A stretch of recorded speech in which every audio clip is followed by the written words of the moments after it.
What's up, Eagles Nation? What's going on, NFL world? How you doing, Division Rivals? This is Stephen Hyder with Gate City Sports Channel, the sports channel where the cerebral NFL fan comes for about 10 minutes of daily content.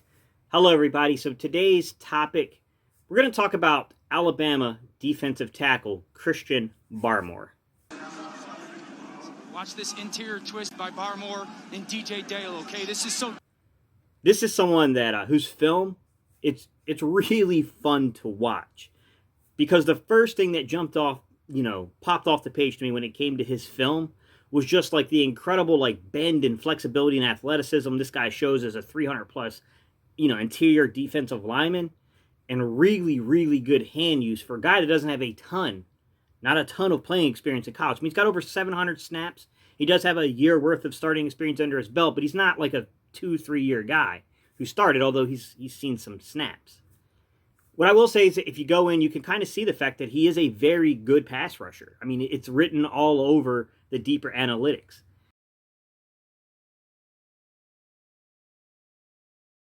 I mean, after today, I might give it to Barmore. Yeah, he has been unblockable.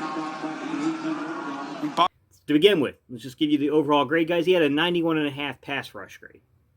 Then when you looked at what I think is more of the important thing, because you could be subjective or argumentative when it comes to a pass rush grade. But when you look at the win rate, how often was he winning against offensive linemen, guys? It was 19.5%. Among defensive tackles, guys, that was second. The only person who won more was Milton Williams of Louisiana Tech, which we're talking about a drastic difference in competition, but still give Milton Williams a shout out here. I mean, the guy won 21.5 times. Christian Barmore won 19.5 times.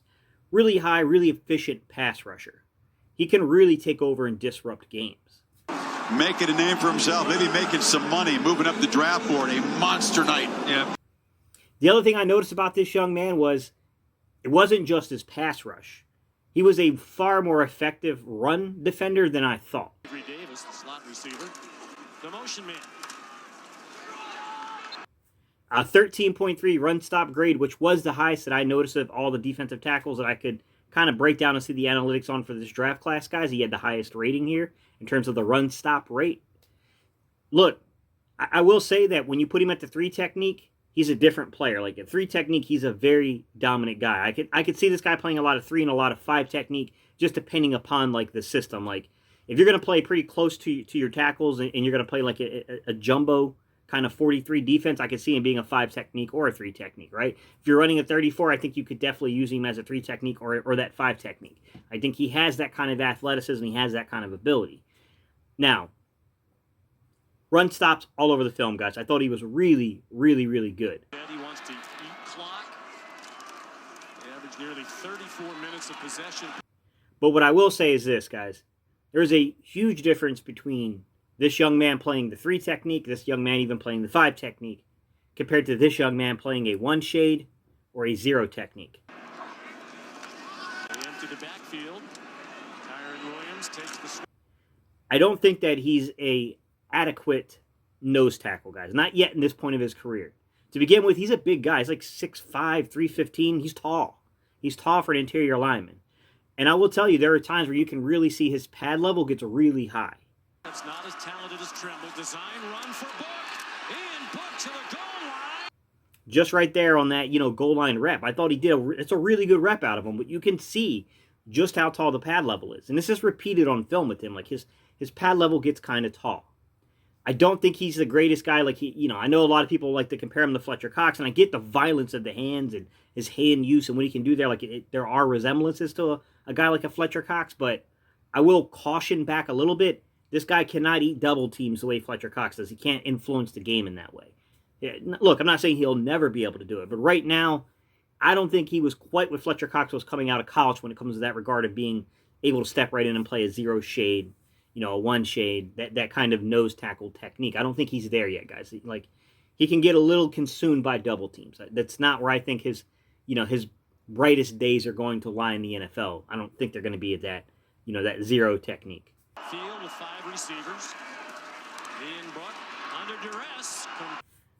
There's going to be a lot of questions about this young man's motor, what they call the motor. It's just basically saying consistency. I will say that, to me, it's a multifaceted thing. what were defense or what were offenses, my bad, trying to do to take you out of games?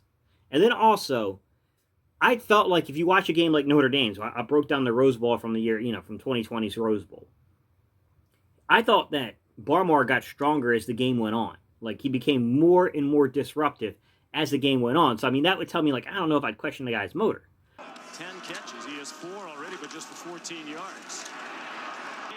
But at the same time, what I will say is that when you go back, there is some inconsistency to the film. Like, when you go back, I think it was like Florida I watched, and maybe it was Tennessee, but he just didn't disrupt anything. I wouldn't be surprised. I don't remember seeing any pressures.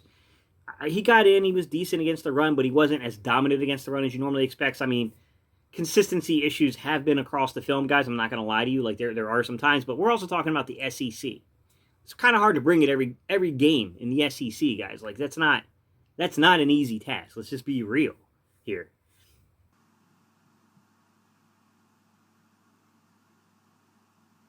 What I will say is, even if you're a team that's drafting for the future, so this young man's not going to be a day one starter for you. He's going to be the third rotational piece guy for a year or two. He's done that. He's been that role in Alabama, and he's been effective. As a matter of fact, it might be the superior method for this guy, a team that might change fronts a lot and keep this young man well rested, because I do think that there is an inherent strength to him if you keep him rested, what he can do as a pass rusher in particular. Just about on the edge of field goal range. Book can't take a step. As a run defender, I think he's pretty stout. Like, he's going to have to learn the strength of the game at the NFL level. It's going to be a much bigger jump, even though he's playing in the SEC, and you have a lot of guys that are going to become professionals that are already playing there. But still, there's going to be a jump in strength from college to the pro game. 10 catches. He has 4 already, but just for 14 yards.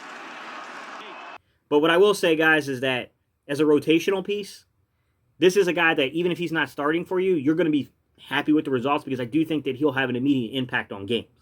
Although he might not be taking 50% or more of the snaps, he might be only taking 30% or 40% of your snaps. Those 30-40% are going to produce a lot of production, I think, from this young man in any system that really has adequate play around him. Like, I don't know if this will be your sole centerpiece if he's going to disrupt games like that, but if you already got a guy or two in there that can really disrupt games, and Christian Barmore is just like an added piece to it while he develops his football game, he could be kind of impactful with limited reps. I mean, I definitely could see that in his future here, because I think he's quite good at that part of the game, to be quite honest, guys. To make some plays. The 4-man rush, but they get to Brook. All right, y'all, this is what I think about Christian Barmore, but you already know what I'm going to ask you. I want to know, what do you think? Leave your comments down below, guys. Let me know what you think about Christian Barmore. Please don't forget, if you want to support the channel, guys, you can buy me a cup of coffee. Link is in the description below. Also, don't forget, guys, to like and comment on the video so it spikes the algorithm. It's what spikes the algorithm and lets YouTube know to recommend this to other people. And last but not least, if you are not subscribed, I would love to add you to the community. We talk a lot about film here. We talk a lot about advanced analytics. Yes, I'm an Eagles fan, but we do talk about the NFL in general, guys. We'd love to have you come into the community if that's your cup of tea and that's the things you like to talk about. And in the future, guys, I do plan on doing a once-a-week player spotlight to where we will break down things from college. We will break down, things going on in the NFL. It'll be a wider focus, if you will. All right, guys, I appreciate y'all tuning in, and I will see you on the next video.